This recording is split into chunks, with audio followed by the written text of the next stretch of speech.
Hello everyone. I hope you all are doing great, guys.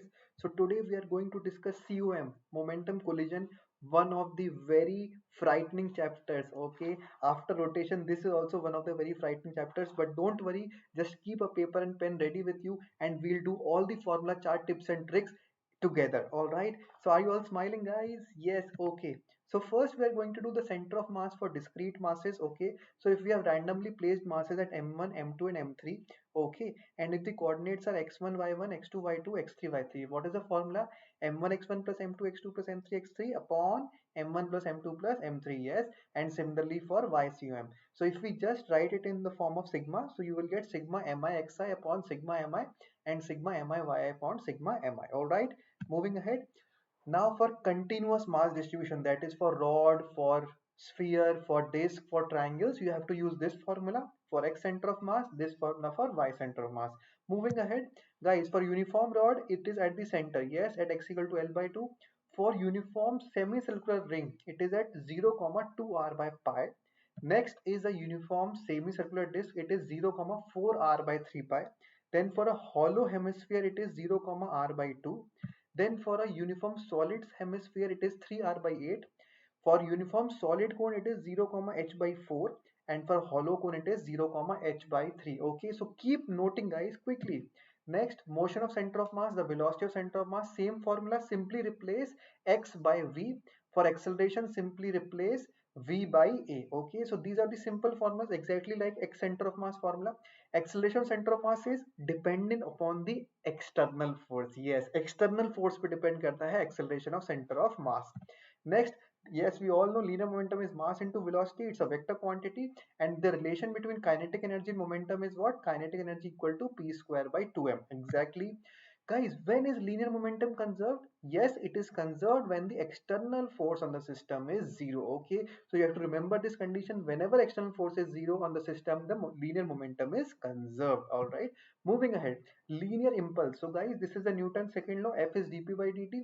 Now if you take dt over here, you'll get integration f dt is equals to integration of dp. Now this quantity is known as impulse. Okay, this quantity is known as impulse. Now what can we conclude? That the area under ft graph gives you the impulse. Okay, remember this, area under ft graph gives the impulse.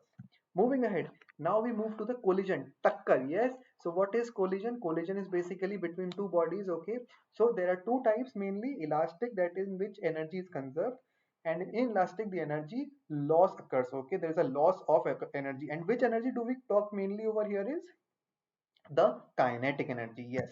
Okay, now guys, coefficient restriction क्या होता है?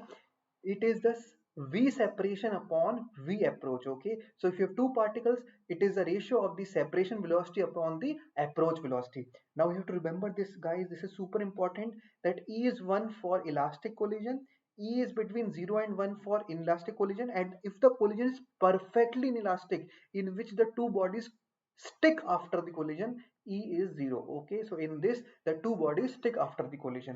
Moving ahead, guys, now remember these two very important points, that for all collision problems, momentum of the system is conserved. Okay, for all collision of the problems, the momentum is conserved. When it will be conserved?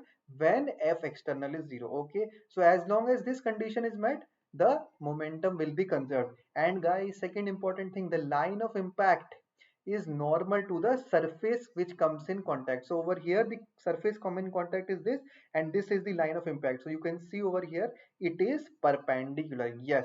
Moving ahead, guys, now these are the very important formulas, the very easy formulas, that if these two bodies undergo collision, the final velocity of body 1 will be equal to this, and the final body velocity of body 2 will be this. Okay, so p initial, what will be p initial? M1 v1 plus M2 v2. You have to keep with sign, remember, with sign, because it is a vector quantity. Yes, plus M2 e. So for M1, for v1 you have to take M2. Okay, and over here v2 minus v1.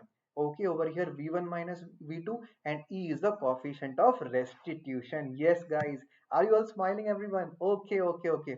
So if the motion is not solely along the line of impact, so this is the line of impact, right? This is the line of impact, you can clearly see. Now the motion is not solely along the line of impact, then the collision is oblique. All right, guys. Now the rocket propulsion formula. Don't be scared of this formula. What is the thrust force in the rocket generated? It is the V relative into dm by dt. Now what is dm by dt? It is the rate of mass ejection of what? The exhaust gases. Okay, it is a rate of mass ejection of exhaust gases. And what is the velocity of exhaust gases? It is V relative or Vr. Okay guys, so guys, there are many more videos in the description. You can see there are many more videos where you can learn lots of physics, real life examples, motivational videos, learning videos. So guys, please subscribe the channel guys. Okay, thank you very much, and do comment what more videos you want. Thank you guys.